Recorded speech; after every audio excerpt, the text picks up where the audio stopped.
Hello beautiful souls, and welcome back to my channel Soul Journey. My name is Becca Himza, and today I wanted to talk a little bit about something that I really feel like is affecting the collective in a more subtle way, even though the effects aren't subtle. And I wanted to talk about anxiety and depression. Light topic, I know.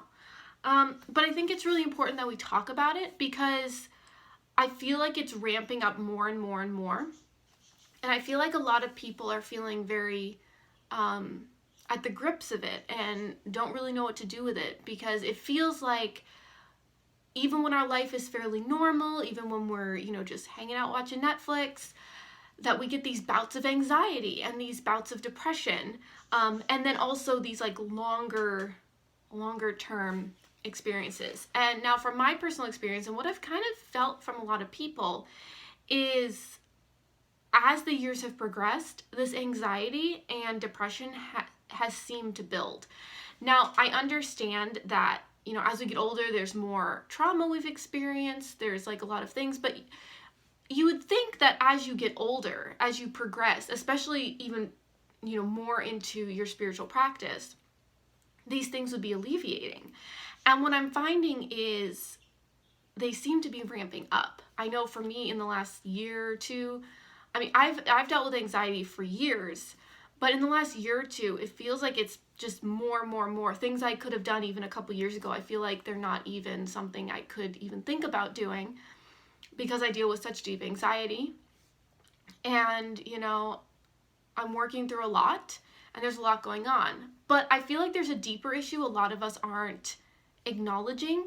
And I think it's time that we start acknowledging it because, one, it will give us a bit of peace of mind to understand where it's coming from, but two, it gives us something to work with when it comes to actually working on it, because I feel like a lot of the techniques we're using are a bit of a band-aid instead of actually, looking at the source of the problem. So my feeling is that this anxiety issue is a bigger issue. And it's more of a collective issue than a personal issue. And I think a lot of us haven't really considered that when it comes to the collective anxiety we're experiencing. And I saw a post the other day that really kind of made it hit home, but it's something that I've been really thinking about a lot recently. And that is the idea that we aren't really exploring why we're anxious on a collective level. And as we know, since 2012, the collective has become more sensitive. We are getting more intuitive. We're getting more connected. The more separate you are, the less you feel what's going on for other beings on the planet. And so I think what we're not really looking at is the fact that our anxiety and depression is more of a collective issue than a personal issue. And so it's really time we really delved into this. And I also think it's important to note that we're all one consciousness on the planet. This isn't just a human issue. This is a non-human animal issue. This is a nature issue. This is an ocean issue, right? And what I think we've kind of ignored is the anxiety is coming from other parts of the planet. Your anxiety may not be yours, which I think is even, it's an interesting idea when we talk about, oh, this problem isn't mine, release it. I'm taking on someone else's energy. I feel like that's kind of inherently a little bit misleading because it's really ignoring the fact that we're collective, for one, but also if you're experiencing a being in your space, you're a vibrational match to it. So I feel like this idea of this isn't mine, release it, is a little bit kind of still playing into that duality piece. But what's really made me think a lot about this is what's going on. Well, at least I'm in North America. There's stuff going on all over the place. But, our root chakra, our root chakra, which I personally believe is Australia on the planet, is currently burning. It's not safe. It's, in fact, wreaking havoc on the people and the beings that are there, the forests, the animals in the forest, the people. And so currently our root chakra on the planet is in complete disarray. and is not a safe place to be. And I feel like that is affecting us on a deep level. I don't know about you guys, but my anxiety is ramping up more and more and more. And also the Amazon, the lungs, the heart chakra. The heart chakra is also in Hawaii, but like that lungs, that heart area is struggling. And then there's a lot going on in Africa. Like there are these deep, actually if you think about it, like South America, Africa, and Australia are really kind of our primal centers. A lot of indigenous people are there, people who are connected to the earth there. So it's interesting that these are the places that are really struggling first, because I think they're kind of the loudest spaces, and they're also the people who are most connected to the earth, which means as a collective, we're feeling this on a deep level, because the peoples who are most connected to the earth are the ones that are struggling the most with the earth, if you think of it that way. So I think it's really important that we start recognizing that, you know, it's really easy to go like, oh, it's in that country, or oh, it's in that country. No, we can be like, oh, it's an earth, you know, we're working on stuff. But like in a deep, deep way, these things are affecting each and every one of us. And I think, you know, the beings that are in their spiritual practice, the ones that are connected, are feeling it in a really intense way. But then there's a lot of people who are not really aware of why it's happening, but they're also experiencing the effects. And I think the thing is that we're starting to wake up to the fact that we're a collective consciousness, and any being or part of consciousness that is struggling is going to affect us. It's a reflection of us. We are a reflection of it. And so we are collectively struggling. So I think what's important to understand is, on the flip side of this, we need to start recognizing that as we engage in meditation, as we engage in things that are going to alleviate our stress and anxiety, we're actually healing the collective. And so I think it's even more important to understand that we're all collectively struggling and in pain, but also the beings that are consciously working to create oneness, create wholeness, create healing, we're healing a larger collective. And so if it feels like a struggle to you, it's because we're collectively healing as well. So it's important to understand that on many levels, you know, this idea of what's yours and what's theirs isn't really accurate. And so it's really important to start engaging in our healing as more of a collective healing and not as just a personal healing, because it's really creating more of that disconnect that's actually creating our anxiety, right? And so anytime we assist another being, anytime we are compassionate to another being, this could be a non-human animal, this could be plant consciousness, mushroom consciousness, crystal consciousness, human consciousness, anytime we come at this compassionately, anytime we come at loving and maintaining their freedom and their desire to be, we are healing this. This is why a lot of beings who are on the spiritual path choose veganism, because we understand that as a collective consciousness, it's not just humans, it's everything on the planet. And if we are causing harm or discomfort or pain or lack of freedom to anything on our planet, that is going to ultimately affect us vibrationally, physically, if we're taking it on, especially with food. But anytime anything on our planet is not in its natural state but being harmed, and obviously there is a coming and going of all things. Things die, things are born, but there doesn't have to be a suffering in that. It is a natural state. So there can be a very peaceful transition into the planet. There can be a very peaceful transition out of the planet. And anytime there is a lack of awareness for the suffering of others, we're going to feel it collectively more and more and more and more as we progress into oneness and our sensitivity. It's just going to ramp up unless we really allow ourselves to shift our perspective on the beings that are around us as not being separate. Yeah, I think it's really important that we start recognizing that nothing we do is just personal. Everything affects everything else. We are an ecosystem. Anyone who's studied things with ecosystems or sustainability or anything like that, biology understands that the littlest thing can affect a huge amount, just physically, and then obviously energetically we're even more connected. So I think it's really important that we start recognizing that. And it's also, I think, a bit of a comfort, because when you're sitting in your living room having a perfectly good day and all of a sudden this like bout of anxiety hits, or depression, we wonder why. Is there something wrong with us? But in reality, it means that you're sensitive, you're aware, you're tapped in. And so instead of feeling alone in that, in some ways, feeling that pain, that anxiety is actually showing you that you are so tapped in, that you are not alone, in fact.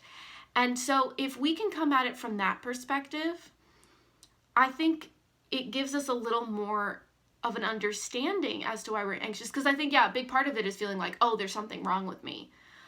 So I think when we have that anxiety to sit down and go, okay, I'm just feeling a lot. Oh, I just saw 11:11. There's a lot going on. I'm feeling that. I'm feeling the sorrow of the, other beings that are suffering on this planet, whether it's in the animal agriculture, whether it's in Australia, whether it's in any part of the planet that's struggling right now. We can tap into that and come at it with compassion and love and understanding. And that's going to create a centeredness, and that's going to create a resolve within your own body, which then beautifully can then vibrate out into the rest. If we're more conscious of our oneness, our connectedness, that's actually going to create a ripple effect in the opposite direction, which is beautiful. And as we know, all suffering and all hurt that goes on the planet is a direct symptom of our separateness, our belief that we are separate. You cannot harm something you see as yourself. Even the parts of us that we shame are shamed because we believe they're not us. We believe there's something wrong with us, that it's not perfectly divine. So even self-hate is a reflection of our belief that we are separate from these other aspects of ourselves. And then, the only reason you can go out and kill another being is because you see it as separate as you. You don't see the harm that it's going to cause to you by harming that other being. It's why we struggle with mistrust. It's why we struggle with anything, any real pain is caused from our belief of separateness, right? A rejection of the other. When we claim something as us, as we claim it as sacred to us, we can no longer harm that being. And that's why a lot of vegans, I think, really struggle, because when they look at pigs, the cows, the chickens, all of those beings that we consume for our own pleasure, they look and they go, that's me. Like, what if I was in that cage? What if I was being harmed that way, just because there's this disconnect that being is a part of our consciousness. It's just in a different body. It's not any, less or more than we are. And I think even more disconnected is the trees and the plants and mushrooms and crystals. These are all forms of consciousness. And as we neglect them, we neglect ourselves, because we're all one consciousness. So I really just want to bring that awareness in as we come into 2020. We are really recognizing who we are in this year. We're really recognizing our divinity, but also just who we are. We're coming back to ourselves.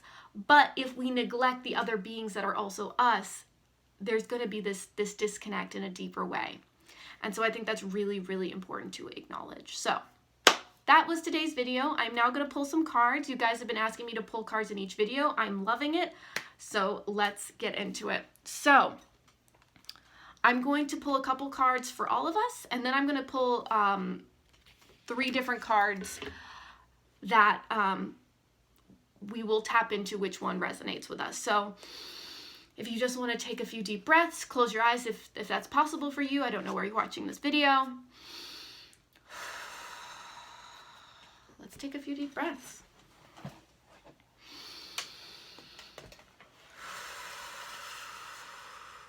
Tap into that root chakra. Let's send some love to Australia right now. Australia is really suffering right now. There's a lot of beings that are in a lot of pain. humans, non-human animals, non-human beings. So let's take a moment and really feel that root chakra root down into the earth. Let's send some intention there, some love and compassion and healing, understanding that they are a part of us. A lot of the disconnect and why the fires are happening is the disconnect of the planet, the burning that is happening. There's a real disconnect to that, a disconnect to the indigenous people there for knowing their land. So let's bring that oneness back, that understanding that we all have knowledge and we're all here to collaborate in the healing of our planet and the constant care of our planet too. We are here to nurture the planet, be a part of the planet. We are all one. Let's create this unity. All right, so I'm going to pull a few cards, and then as we're in this connected space, pick a number between 1 and 3. Close your eyes if possible.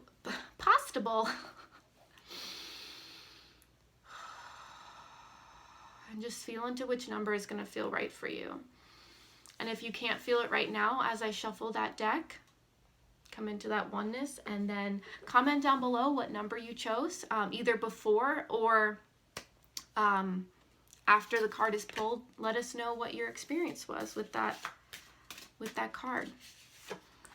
All right, so for the theme of today's video, we're going to pull a couple cards from the Vintage Wisdom Oracle. And let's tap into the lesson for today.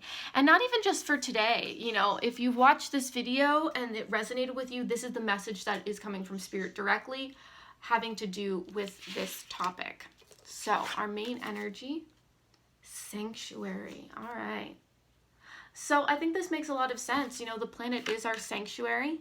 Our planet is our home. There is supposed to be a safety, there we go, in our home. And of course, there's always things shifting and moving, but if we take care of our home, if we're a reflection of compassion and oneness, that's going to be reflected back to us. And our home has carried us for thousands of years, millions of years. And Earth has been a space of consciousness, conscious growth. And as long as we nurture and we understand how, you know, things are taken care of, like the indigenous people of Australia, you know, they know what to burn, they know what to plant, they know what to harvest to keep things going. They have been around for thousands and thousands and thousands of years with this same energy, and they understand the planet. They are a part of the planet. They understand that they're not separateness. It's not just this is a place and we're just like a race of people who can just like do whatever we want with it. We are a part of the ecosystem. We are just as part of the ecosystem as plants are, animals are. And the reason we feel so separate is because we've separated ourselves. We're really actually a part of it. So understanding that this is our sanctuary and that we should keep it this way. You know, a lot of us have a spirit room or a meditation room or an altar, and we care for it and we see it as sacred. That is the energy we should bring to the entire planet, right? What's going to assist us with this, what is the light aspect, is protection. Well, I love that. So I think, again, protecting what we hold dear, protecting our space, protecting our energy, our vibe, and that includes our sacred space, our sacred housing, which is currently planet Earth. And so understanding that, bringing an awareness of the sacredness of each part, just because it's big, just because you don't see the whole thing, it's very easy to be disconnected from that, disconnected from the other beings. And so it's important to understand that collectively this is our sacred space, and that's how we should engage in it. So making it, you know, not trashing it, understanding its cycles, understanding our part in taking care of it. And a lot of beings, I think, believe that, oh, because we're a higher form, we have higher consciousness, some would say, that when we have more power, that means everything else under us is now at the mercy of us. And that really shows you how we've really engaged with other beings. We've done that with animals, we've done that with other people, we see it's different. We see that as our planet. It's like, oh, I'm the powerful one, so I'm just now going to dictate what everyone else should do. And really, if you're a good leader, if you're a good steward, if you have higher consciousness, you should be caring for the rest of the planet and making sure everyone is in safety and in a good space, just like a parent would for their children, just like a guardian would be. Our higher knowledge should be utilized for caring and making sure everything stays in flow, because we can understand, we can see the bigger picture. Can you imagine if our guides, our extraterrestrial brothers said, oh, we're more powerful, so now you're our slaves? That wouldn't feel good at all, and we would feel very rejected and very taken advantage of and violated. And so we need to step up and be the guides and the guardians of our planet, and that's really important. So remember, we're coming into a space of awareness that we are the protectors of this planet. We should be owning it. I've been really getting into Star Wars recently. So we should be the Jedi of our planet, right? For all the beings here. You know, in Star Wars, there's all these beings that are all over the galaxy, and they understand that everyone's a level of consciousness and there's a care. And so we should be the Jedi. I'm such a nerd. The Jedi of our planet. We should be protecting all beings because they're all sacred. All right, what's the shadow aspect of this? Release. Oh, that's interesting.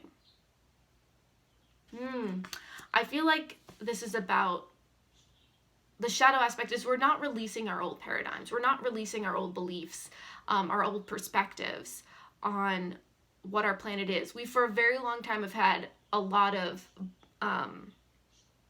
stories around our power and what it means to utilize it and the worth of a lot of things on our planet. And so I think we're struggling to release those old stories.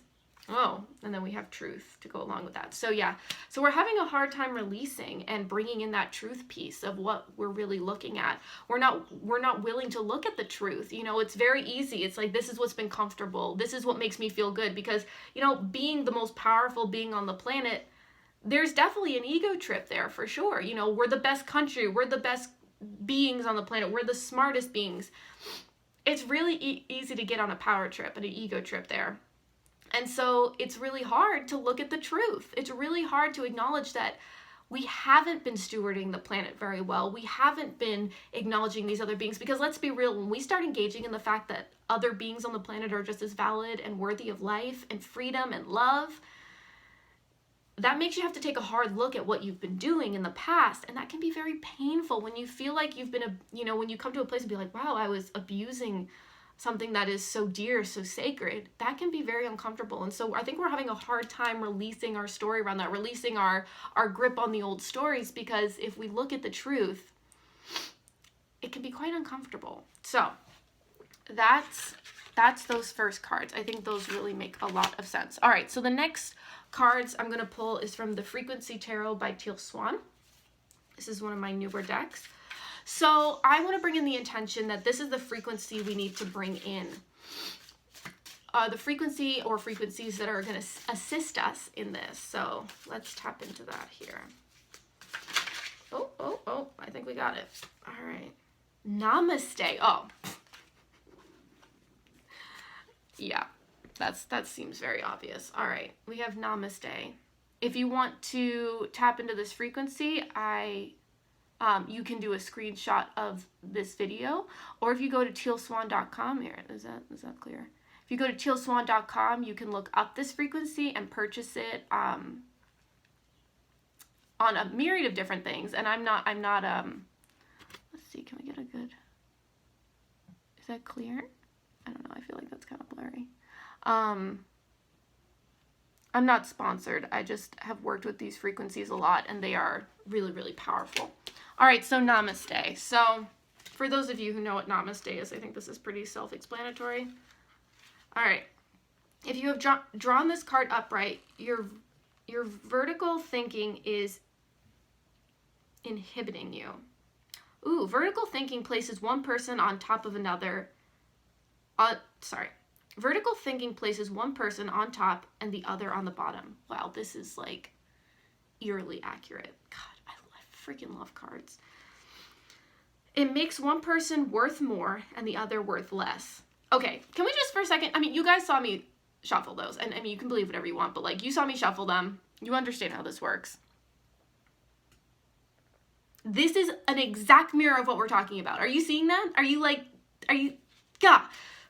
Anyone who hasn't like worked with cards, like, and you can do it in your physical space if that feels best for you, but like anyone who hasn't worked with cards, or anyone who has worked with, never mind, I'm just kind of being blown away. This is like a little too on point, right? Okay.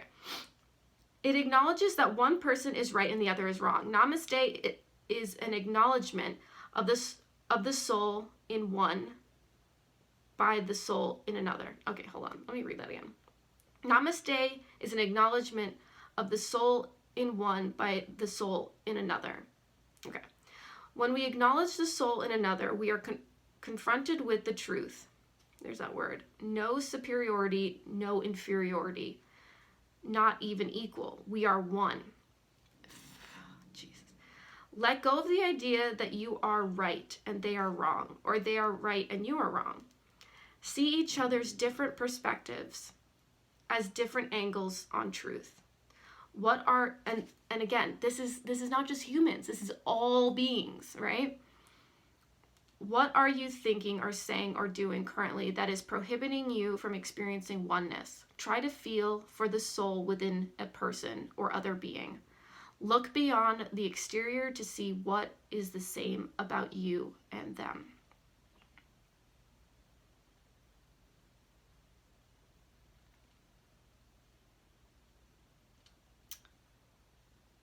All right, I'm going to read the reverse too, because I have all my cards in like the upright position. And so I want to read the reverse as like a further like flip side of this card.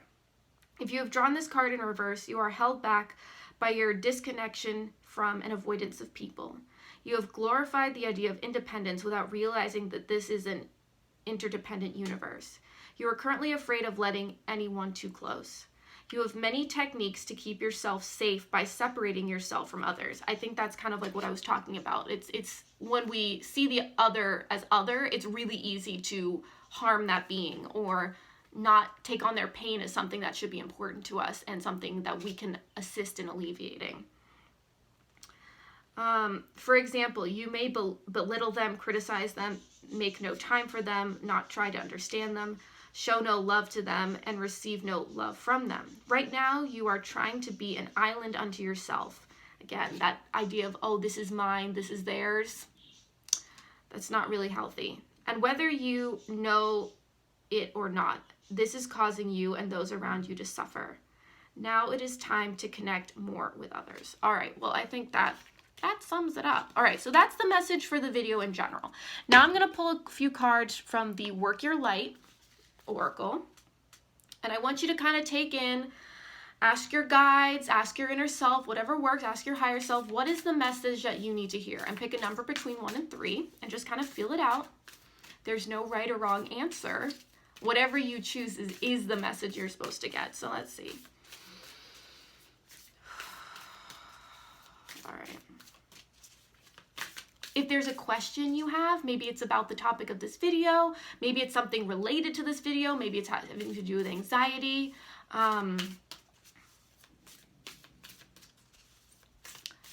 You can also ask a question. And it doesn't even have to be related to this video. You're seeing this video exactly when it's supposed to come into your space. So this card could also relate to something else. So if there's any questions that you need answered,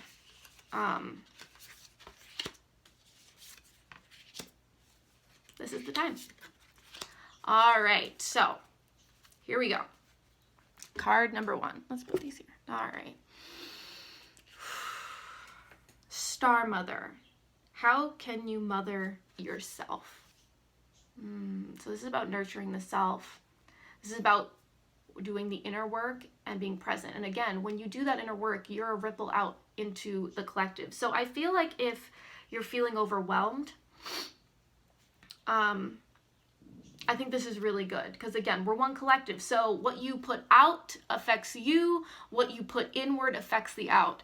So I feel like a lot of people who chose this might be feeling overwhelmed, might be feeling like there's a lot coming at them. How can you mother yourself? So again, treat yourself kindly, be the guide to yourself, allow yourself to be nurtured. That's really important. And also making the decisions that are good for you. It's very easy to just let yourself do whatever, but like a mother guides you. So how can you mother yourself? How can you guide yourself to what's healthy? All right, card number 2. The crumbling. What are you clinging on to? All right, so this is, I feel like, the beings who are struggling to let go of the old paradigm, right? But you're seeing it crumble around you. It's no longer working. What are you clinging on to? What's not resonating for you, but you still need to hold on to it because of an identity or a perspective or something that you feel like if you look at it differently, you're going to not even know who you are anymore. What are you clinging on to? And is it serving you, right? Is it actually serving you in the long run to keep that perspective? All right, and card number 3, awakening. Energetic upgrades, a new way of being, integration. All right, so beings who pick this card, I feel like maybe you have never even heard this concept before. Maybe you're, coming into a space or you're seeking out, and this video is like the confirmation, right? A new way of being, or maybe you needed that final piece. You've been really exploring this stuff, and this is kind of like that, like, oh, yes, there it is. And assisting you. Maybe you're feeling like what's been going on isn't working, but you're not really sure what else to do. And then also that integration piece. So you're integrating these beliefs, you're integrating these different pieces and going, oh, okay, that's a complete thing for me. And some of you, I feel like you've been seeking out, and these words, these messages are really assisting in bringing that into full circle. All right, so that was today's reading. That was today's topic. I hope it was helpful for you. Please comment down below if you have any thoughts, ideas, realizations. Of course, keep it loving, keep it compassionate. Let's have a conversation. I've been just enjoying all the comments we've been getting. It's been absolutely amazing. It feels so yummy to connect with you all. If this video resonated with you and you feel led to, please share it. That's always helpful for the channel, but also just getting the message out, just so more of us can really be coming together and connected. And if you like this video, please give it a like. It's really helpful for my channel, and hit subscribe if you want to see more videos like this in the future. If you want more of my journey and stuff, you can definitely head down into the description down below. To my other social media platforms, along with my Etsy shop, where I sell different magical tools for your soul journey, along with tarot readings that people can purchase, where I will do readings personally for you. So definitely go check that out. I've got a lot of cool things over there. I think that was it. If you like this card reading format, definitely let me know. Are you guys still wanting the weekly readings, or since I'm pulling cards for each video, does that resonate? Are you enjoying the more, just because you want weekly readings too doesn't mean I'm going to stop doing this either. So would you like collective readings every week, or is this like, you're like tapping in every once in a while? Is that good? Let me know down in the comments what resonates with you. And thank you so much for watching. It's been an awesome time connecting with you. You are beautiful. You are divine. We're doing this together. This is, a collective experience. This video is a reflection of your intention and your seeking out. And I'm honored to be that mirror for you. And I'm excited for the other mirrors that you're going to experience as well, as you seek through YouTube, as you seek through other forms of consciousness, as you seek out other, I just saw 333. As you seek out your journey and want to connect more. Thank you for letting me be a part of your journey. It is a real honor. And if you never see one of my videos again, that's totally fine. If you see all of my videos, that's totally fine. I'm just honored that I could be a part of your journey in this very moment. So thank you so much. You are beautiful. I'm so honored to be in this space with you. Thank you. Definitely comment down below if this resonated, if you have any thoughts. I love to hear from you guys. So thank you so much. Many blessings. Namaste. Namaste. And don't forget, it is all about the soul journey. Bye, guys.